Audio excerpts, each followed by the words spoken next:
Jazakallah for your patience listening. Now we have the presumably more interesting session, the question and answer session. As you prepare your questions for Dr. Zakir and line up at the 3 mics we have provided for you in the ground, one on my left in the front for the gents, one in the rear on my left for the gents, and one in the ladies section in the rear on my right for the ladies. May I mention a short message of Dr. Zakir on occasion of this conference in context of Peace TV. He tells, my dear brothers and sisters in Islam and humanity, Assalamu alaikum, may peace be on you. I welcome you to share in Peace TV's global mission and vision of creating a better awareness and understanding of Islam as a just, righteous, and peaceful way of life for the entire humanity. Share in removing misconceptions, false fear, and hate of Islam and Muslims globally.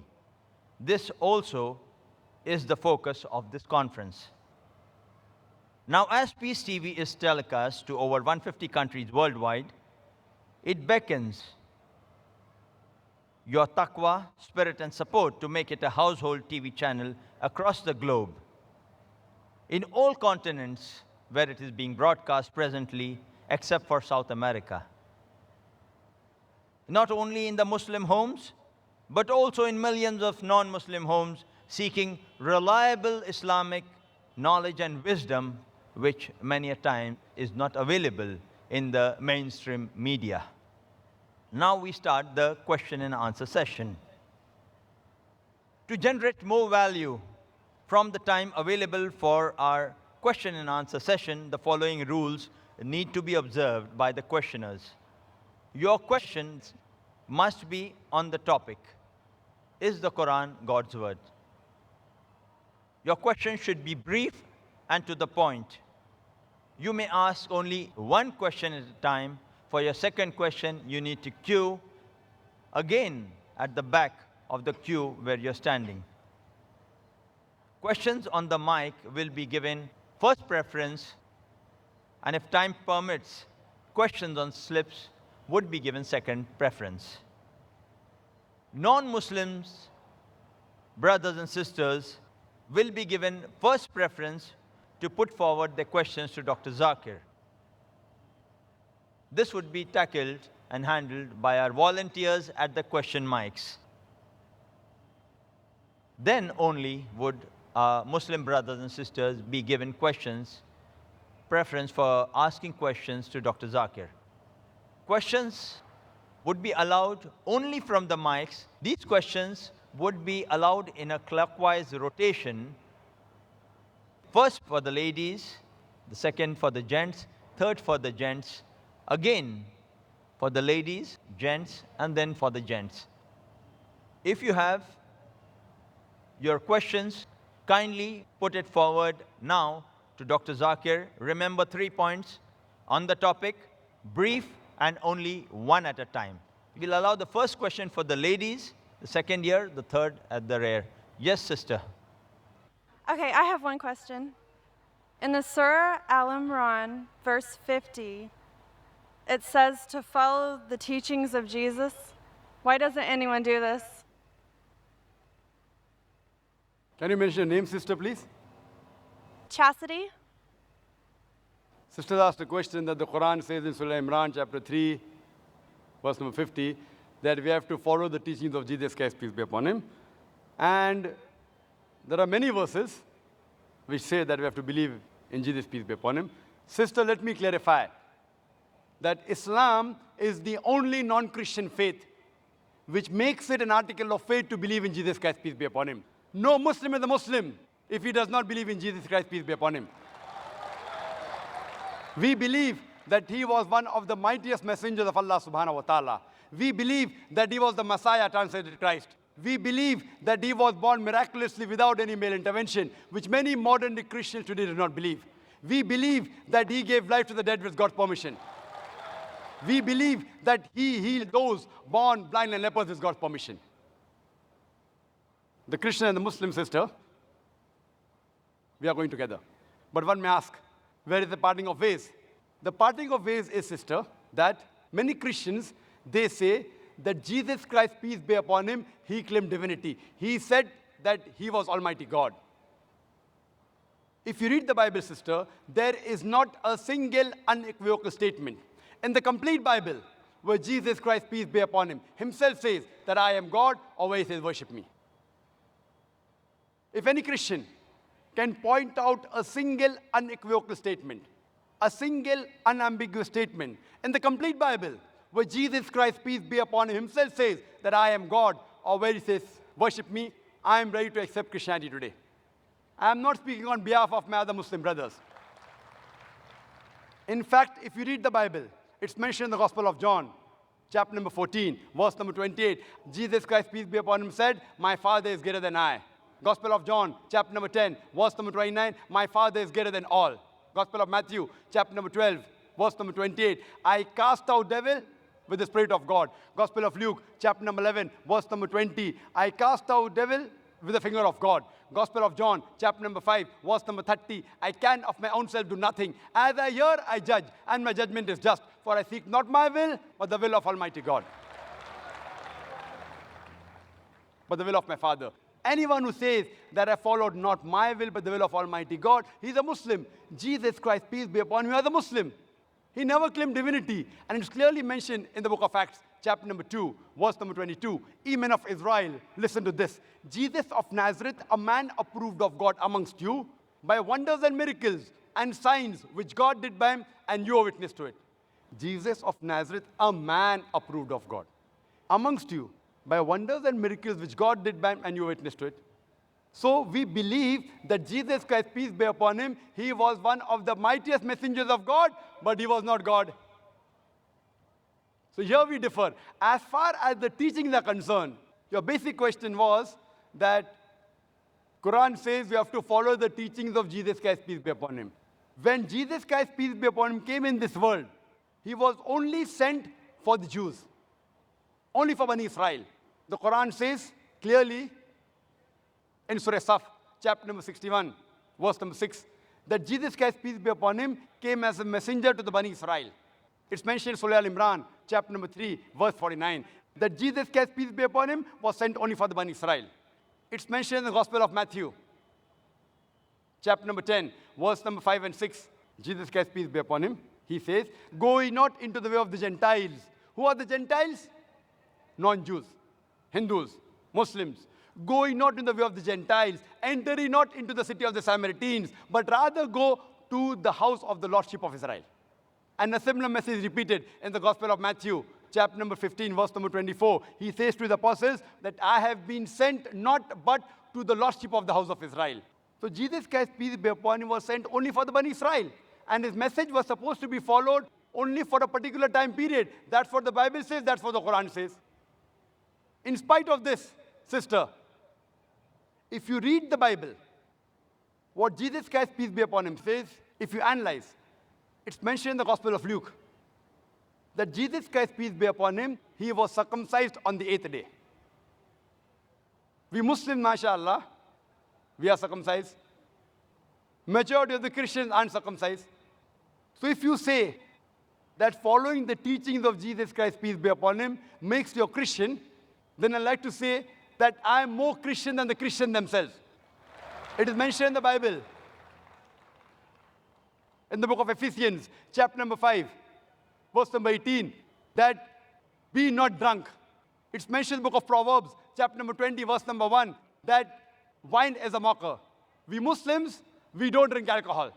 Quran says in Surah Ma'idah, chapter number 5, verse number 90, alcohol is haram, we don't touch it. We don't touch it as a whole. The Muslims are the biggest community of teetotalers. So according to the Bible, you should not have alcohol. It's mentioned in the Bible that you should not have pork in several places. It's mentioned in the book of Leviticus, chapter number 11, verse number 7 and 8. It's mentioned in the book of Deuteronomy, chapter number 14, verse number 8. In the book of Isaiah, chapter number 65, verse number 2 to 5. No less than 5 places that you should not have pork. We Muslims, we don't have pork. But majority of the Christians, they have pork. So if Christian means a person who follows the teachings of Jesus Christ, peace be upon him, we Muslims are more Christian than the Christians themselves. I can go on and on. When Jesus Christ, peace be upon him, was asked that which is the first of the commandments, he mentioned in the Gospel of Mark, chapter number 12, verse number 29. He said, Shama Israelo Adnai Haino Adnai Echad. It's a Hebrew quotation which means, Hear, O Israel, the Lord, our God, is one Lord. We Muslims, mashallah, we believe in none but one God. Majority of the Christians, they believe in Trinity. Father, Son, and Holy Ghost. So if you say Christian, means a person who follows the teachings of Jesus Christ, peace be upon him, we Muslims are more Christian than the Christians themselves. And you can refer to my video cassette, similarities between Islam and Christianity, which will give you more details, that we are following more of the Bibles, the teachings of Jesus Christ, peace be upon him, than the Christians themselves. Hope that answers the question, sister. May I request our questioners to kindly state their names and profession so that we get a clear context with what background they're asking their question, and Zakir can, inshallah, give you a more appropriate response. And we would request our volunteers to kindly see that very courteously the non-Muslim brothers and sisters are given the first preference. May I put this too also in context? The objective is, the brothers, this is an open question answer session, and you can feel free to ask any questions on the topic of the day, and you are totally free to criticize Islam, attack Islam. If Dr. Zakir is speaking anything which is wrong or not speaking appropriate to the context of peace or what the message of Islam states, and it is against the basic humanity, feel free to ask him. You are under our full protection, and we appreciate a person who would criticize us openly in a context like this than a person who would be against and feel bad in the heart and not come out in the open about what we feel. We want you to come out in the open, ask questions, criticize, attack Dr. Zakir. This is your opportunity. Please don't miss it. Now, this is your opportunity for the next 1 hour. Feel free to ask question. Yes, brother. Assalamu alaikum. My name is Ludovic Bonilla. I am French, non-Muslim, and I am traveling 8 months in India. I am 18 years old. I completed my 12 in June. And so, inshallah, if you agree, I will meet you in private. But now I just would like to ask you about the Jews.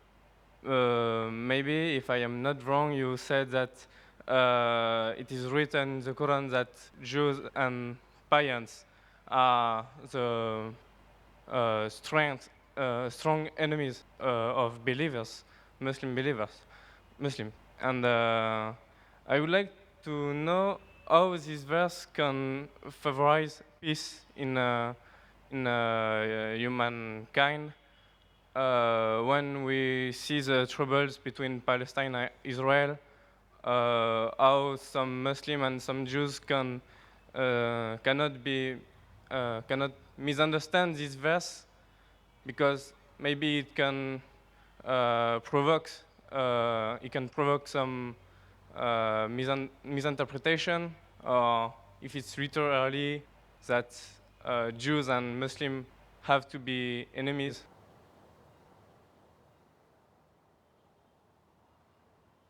Well, that's a very good question. That he said, I said in my speech, and I quoted the verse of the Quran of Surah Ma'idah, chapter 5, verse 82, which says that strongest in enmity to the Muslims would be the Jews and the pagans, and the closest in love would be the Christians. So if they wanted to create enmity when they say that the Jews and the Muslims should fight, the Quran doesn't say Jews and the Muslims should fight. The Quran says strongest in enmity to the Muslims, to the believers, will be Jews. It does not say that Muslims should fight with the Jews. It doesn't say that. But it says that the Jews, by nature as a whole, they'll be against Muslims. And I told in my lecture, there are many Jews who accepted Islam. There are many Jews who are good to Muslims. But as a whole, if you take Jews as a whole and the Christians as a whole, the Christians are closer than the Jews as a whole. This is a fact. For example, the Quran says that the Jews are intelligent also. So that's a fact. If they're intelligent, they're intelligent. That doesn't mean that it hides the fact. And the Quran also says that they will be as a whole a staunchest enemy. So this is one of the falsification tests. That today, if you want to prove the Quran wrong, if the Jews get together, all of them, and they decide, let's prove the Quran wrong. At least for 3-4 years, we will be better than the Christians. Let's stop the war of Palestine. You know the Palestinians? The Jews were kicked out by Hitler. Hitler incinerated 6 million Jews. He kicked them out of Germany. The Arabs, the Palestinians, they do ahlan wa sahlan. Come with open arms. After a few years, they are kicked out of the home. Imagine someone gives a traveler his home to live, and the traveler kicks him out of his home, and he's shouting that he has taken my house, and you're calling them terrorists. So what they have to do is, let's get together and solve this problem. Whatever the problem is. Today, America is controlled by the Jews. Whether it be the banks, whether it be the money, whether it be the power. According to the American survey, no one can become a president of USA without walking the Star of David. So the Jews are a minority, less than 5% in America. But they're controlling the economy, they're controlling America. Fine? So if they're controlling America, let all of this, let's solve the problem of Palestine, let's solve the American problem. Not forever. Few years. 4-5 years only. And the problem is solved. So we aren't telling that the Muslims should fight with the Jews. In fact, the Quran says, even if your enemy wants peace, several places, even if they come to fight you, it's mentioned in Surah Anfal, in the battle, if they want peace, give it to them. So Quran is always for peace. Quran is always encouraging them. But if a person does not want peace to prevail, what can we do? Islam is a religion of peace. It wants peace, but it even mentions facts. That means we have to be careful of the Jews. Not that we have to fight them, unless they come and fight with you. That's a different thing. Imagine what's happening in Palestine, what's happening in other parts of the world. So brother, for peace to prevail, you have to follow the guidance of the Quran and live harmoniously rather than be enemies. So Quran doesn't say that Jews should be enemies, but they will be saying. Hope that answers the question. Can we have the next question from the brother in the rear? I am Mr. Chauhan, retired teacher. Before question, I would like to salam all of you. Walaikum assalam wa rahmatullahi wa barakatuh. My question is, the Quran is word of God, as you propounded in detail. But I doubt that Quran is not only the word of God, but it is mixture of God's and Prophet's word. How? Because in several verses you mentioned that I have not written, as Prophet mentioning, that I have not written, it is not my word. Wherever he has clarified that it is not my work. So what about these words? These are not his words. Please. Brother asked a very good question. And that logic I use when I speak to the Christians about the Bible. The brother said that undoubtedly you proved it's the word of God. But besides being the word of God, they're the words of Prophet because it's mentioned in the Quran, I did not write it. Brother, no verse of the Quran says, I did not write it. You point out the verse, and I'll accept that the Quran is not the word of God. What does the Quran say? They say that the Prophet wrote it. And I quoted. Maybe you misheard me. What I said, that Surah Sajda, chapter number 32, verse number 1, 2, 3. They say that the Prophet forged it. Tell them, nay, it is the truth from Almighty God. It is Almighty God talking. If the Prophet wrote it, then I agree with you. This is what is mentioned in the Bible. In the Bible, it says that Moses, peace be upon him, he says that I died on so and so. Neither Moses wrote it, neither God wrote it. So if Moses wrote the book, how can he say that I died? So that's what you find in the Bible. Jesus Christ, peace be upon him, speaking. So what we say, as far as the Quran is concerned, never will you find any direct speech of the Prophet. If it is quoted by Almighty God, in inverted commas. Almighty God may say that the prophet replied, but never does the Quran say, I did not write it. In fact, the Quran says, it is from Almighty God. And I quoted several verses. If you want me to repeat, I can repeat again. Surah Anam, chapter number 6, verse number 19. Surah Anam, chapter number 6, verse number 93. Surah Yusuf, chapter number 12, verse number 1 and 2. In Surah Taha, chapter number 20, verse number 113. In Surah Sajda, chapter 32, verse number 1 to 3. In Surah Yasin, chapter number 38, verse number 1 to 3. In Surah Zumur, chapter number 39, verse number 1. In Surah Ghafir, chapter number 40, verse number 2. In Surah Jasha, chapter number 45, verse number 2. Several places the Quran says, this book is a revelation from Almighty God. Direct speech. Hope that answers the question. Yes, sister. Hi, my name is Sarah. I'm an independent student. I graduated in America. I'm here studying independently. As you have stated, Jesus never does claim divinity in the Bible. In Revelation chapter 1, I can't read the whole chapter because it would take a very long time, but Jesus is speaking, and he says, "Do not be afraid. I am the first and the last. I am the living one. I was dead, and behold, I am alive forever and ever. I hold the keys of death and Hades." He also says, "I am the Alpha and the Omega, who is and who was and who is to come, the Almighty." These are also names of God written in the Old and New Testament. And I don't see how that does not show that Jesus is not genetically the Son of God, but spiritually the Son of God. The sister asked her question. She quoted Revelation chapter number 1. She didn't give the verses. She talked about the first 20 verses. And I am Alpha and Omega is verse number 11. Revelation chapter number 1, verse number 11, where Jesus Christ, peace be upon him, says that I am Alpha and Omega. So she says, just because Jesus Christ, peace be upon him, says, I am Alpha and Omega, I am first and the last, according to you, he is claiming divinity. Mark me. I had said there is not a single unequivocal statement, not a single unambiguous statement in the complete Bible where Jesus Christ, peace be upon himself, says that I am God, or where he says, worship me. He didn't say. Now you are saying that because Jesus said I am Alpha and Omega, therefore is Almighty God. What do you mean Alpha and Omega? I am the first and the last in what? Do you mean Jesus Christ was first in this world? No. He was born in a stable. Before him was his mother. There were many prophets that came before him. So surely he's not the first. Neither is he the last. In the Bible it says Prophet Muhammad, peace be upon him, he'll be coming. It's mentioned in the Gospel of John, chapter number 16, verse number 12 to 14. I have many things to say unto you, but ye cannot bear them now. For he, when the Spirit of truth shall come, he shall guide you unto all truth. He shall not speak of himself. All that ye hear shall he speak. He shall glorify me. He shall show you things to come. Talking about Prophet Muhammad, peace be upon him. So what does this word Alpha and Omega mean?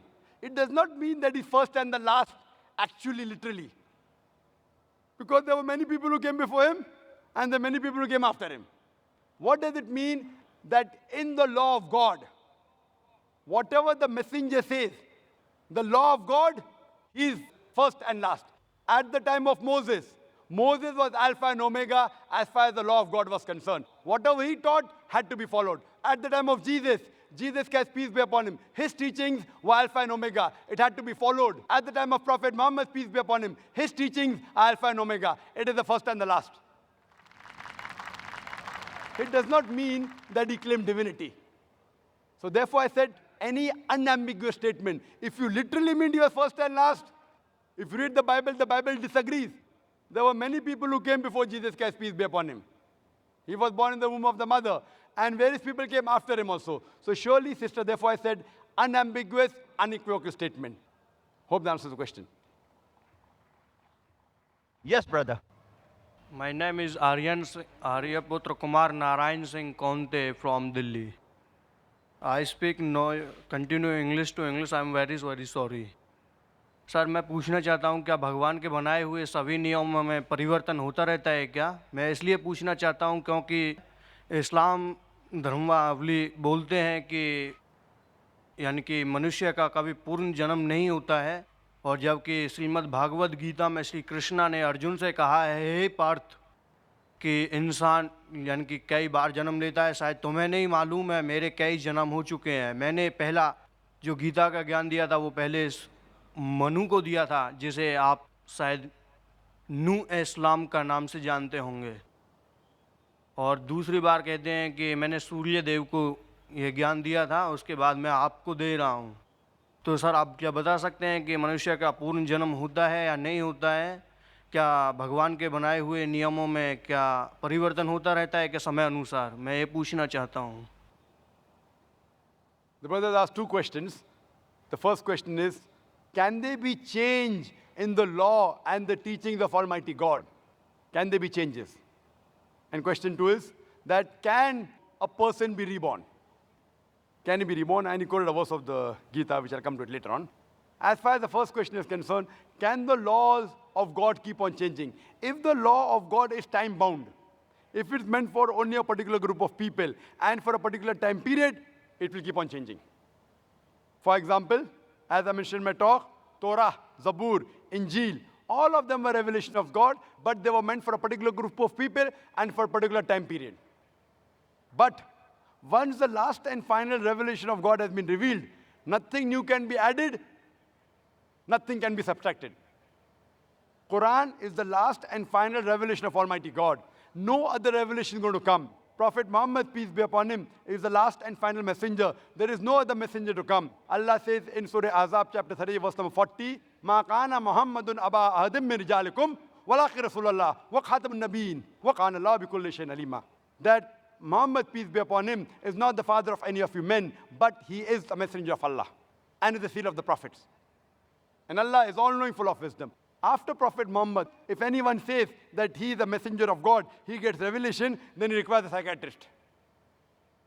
Prophet Muhammad is the last and final messenger. After Quran, no other revelation is going to come. And Quran clearly mentioned in Surah Ma'idah, chapter 5, verse number 3, on this day have I completed my religion for you, and I've chosen for you Islam, and complete my favor on you. Once the religion is completed, nothing new can be added, nothing can be subtracted. So as far as your question, yes, the old revelations, there can be changes. But the basic message from the first revelation till the last about Tawheed, about oneness of God is the same. So all the revelations that came before the Quran, they have not maintained their pure form. They have been changed by human beings. And because it was not meant for eternity, Almighty God didn't feel it fit to be preserved. But as far as the Quran is concerned, Allah says in Surah Hijr, chapter number 15, verse number 9, we have revealed the Quran and we shall guard it from corruption. This Quran, even if all the human beings try and change the Quran, they cannot do it. All the human beings and jinn, they get together, they can't change the Quran. So as far as the previous revelation, yes, there can be a change. But the final revelation, no, it cannot be changed. It is the ultimate. Now coming to your second question. Second question ये है sir, नहीं, second question में जुड़ा रहा हूँ अभी. यानी कि अल्लाह Second के question पास याद है तीन मुझे. नेक बंदे जो रहते हैं, उनमें हमारी ओर से ब्रह्मा, विष्णु, महेश तीनों के काम अलग अलग हैं। यानी कि पहला ब्रह्मा, यानी कि जैसा जो जीव काम करता है उसके हिसाब से उसको जन्म यानी कि योनि में भेज देते हैं। दूसरा काम है विष्णु, जो विष्णु जी हैं वो जीवों की पालना पोषणा की ओर ध्यान देते हैं। तीसरे जो महादेव हैं, जिनको देवादिदेव महादेव यानी कि शिव शंकर बोलते हैं, यानी कि वो सब का हिसाब बराबर करते हैं।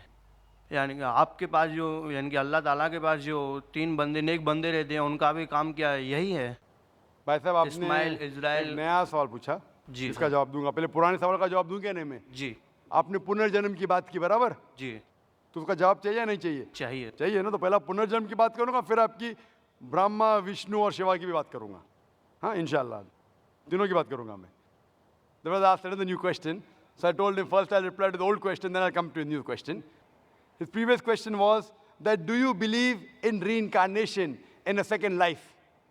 As far as reincarnation is concerned, what you quoted is Bhagavad Gita, but the highest scripture in Hinduism is Ved. Vedas are number one. They are the Shrutis. Then later on come the Smritis, Mahabharata. Part of Mahabharata is Bhagavad Gita. Though Bhagavad Gita is more widely read than the Vedas, but authenticity in grade Veda is higher. The Ved speaks about Punarjanam. Punarjanam means next life. And if you read the Quran too speaks about next life. Quran says you'll come in this world, you'll die, again you'll be resurrected. Punar means next, Janam means life. Punarjanam. Nowhere does the Veda speaks about death, life, death, life, death, life, death, life. Nowhere. Nowhere. Neither does the Bhagavad Gita speak about that. What you quoted to me is a verse of Bhagavad Gita, chapter number 4, verse number 22. I'm giving you the reference. Where it's mentioned in Bhagavad Gita, according to the Hindus, it's the word of Almighty God. And it says that as the human beings keep on changing the clothes, they throw away the old clothes and put on new clothes, same way the soul will take a new body. We'll throw away the old body, new body. I have got no problem. In this world, you have this body. When you die, you are resurrected, new body, no problem. It is matching with the Quran, matching with the Veda. But this philosophy, what you're talking about reincarnation, in Sanskrit, it is called as samsara. The theory of reincarnation, the theory of life and death, called as rebirth, correct? Now, this theory was propounded by the scholars of Hinduism. It's nowhere mentioned in the Vedas. Why? Because they could not justify. Some people are born deaf, some people born rich, some people born in a poor family, some people are born healthy, some people congenital heart disease. How can God be unjust? So they couldn't justify, so they came with the philosophy of death, life, karma and dharma. Karma is the deed, action, dharma is the law. So what justification? How can God be unjust? How can a person be born with a heart disease? Last life, he did some sin. This was a philosophy assumption by the scholars of Hinduism, not by Veda. So then they came with this philosophy, and they say that if you do good deeds, in your next life, you will be born of a higher degree. And the universal brotherhood of Hinduism is all living creatures are brotherhoods. So maybe you're born sometime as a cockroach, sometime as a rat, sometime as a cat, sometime as a dog, sometime as human being. Human being is the highest level. So if you do good deeds, you're born higher. If you do bad deeds, you're born lower. Fine? And you're born as a human being 7 times. How many times? 7. This is the philosophy of the Hindu scholars, called as samsara. Now I'm asking you a question, brother. In this world, sin is increasing or decreasing? Sin, पाप बढ़ रही है क्या घट रही है? बढ़ रही है, mashallah, very good. Sin is increasing.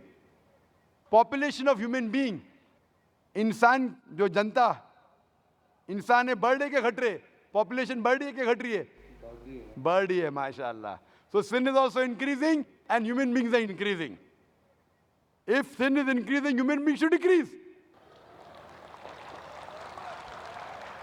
So what we realize, logically it's not correct. Therefore, I believe in Punarjanam. Punarjanam is next life, which even Quran speaks about next life. But only one. You come in this world only once. Now coming to your third question. About Brahma, Vishnu, Mahesh or Shiva. Same. 2 names, Mahesh and Shiva, same. But more popular known as Shiva. Right? The creator, the destroyer, the sustainer. Brahma, Vishnu, Shiva. And you ask me that does God have these 3 forms? No, God doesn't have 3 forms. Does he have any people? Yes, he has many angels. See, alone God is sufficient. He does not require anyone's help. But if he wants, he can do it through an angel, if he wants. If he doesn't want, no problem. He just wills, and it is. Kun fayakun. Be, and it is. As far as the Hindus, what they believe in somewhat similar Trinity, what the Christians believe, even the Hindus believe. That Almighty God, one God is God to create, Brahma. One God is God to destroy, Shiva. One God is God to sustain, Vishnu. So separate God for creation, separate God for sustaining, separate God for destroying. The Quran says in Surah Anbiya, chapter 21, verse number 22, if there were gods more than one God, surely they would have fought among themselves. And Quran says in Surah Mu'minun, chapter number 23, verse number 91, that if there were many gods, they would have piled upon one another. And that's what we find in Hindu mythology. One God fighting with the other God, one God defeating the other God. Third God helping the second God. How can gods fight? So best is only one God. Superpower is only one. And that is what the Ved says. If you ask a common Hindu, how many gods does he believe in? Some will say 3, some will say 100, some will say 1,000, some will say 33 crores, 330 million. But if you ask a learned Hindu that how many gods should a Hindu believe in, he will tell you Hindu should believe only in one God. But the common Hindu, he believes in a philosophy known as pantheism. What he says, that everything is God. The tree is God, the sun is God, the moon is God, the human being is God, and the snake is God. What we Muslims say, everything is God's. G-O-D with an apostrophe S. Everything belongs to God. The tree belongs to God, the sun belongs to God, the moon belongs to God, the human being belongs to God, as well as the snake belongs to God. But the major difference between the Hindus and the Muslims is the Hindus say everything is God, we Muslims say everything is God's. G-O-D with an apostrophe S. The major difference is apostrophe S. If we can solve this difference of apostrophe S, the Hindus and the Muslims will be united. How do we do it? Allah says in the Quran in Surah Al-Imran, chapter number 3, verse number 64, "Ta'alaw ila kalmatin sawa'in bainana bainakum." Come to common terms as between us and you. Which is the first term? Allah na'budu illallah. That we worship none but Allah. Wala nushrika bihi shay'an. That we associate no partners with Him. Wala yattakhiza ba'duna ba'dan arbaban min dunillah. That we erect not among ourselves lords and patrons other than Allah. Fa in tawallahu. If then they turn back. Faqul ishhadu bi anna muslimun. Say we bear witness that we are Muslims bowing our will to Allah subhanahu wa ta'ala. The best way to analyze any religion is not to try and understand what the followers are doing, but you have to analyze the scriptures. Now, if we analyze the Hindu scriptures, if we read the Upanishads, which Ved Upanishad the highest, it's mentioned in Chandogya Upanishad, chapter number 6, section number 2, verse number 1, Ekkam evidityam. God is only one without a second. It is a Sanskrit quotation. Ekkam evidityam. God is only one without a second. It's mentioned in Shvetasvatara Upanishad, chapter number 6, verse number 9. Nachaste kasij, janitana chadipa. Of him, there is no Lord.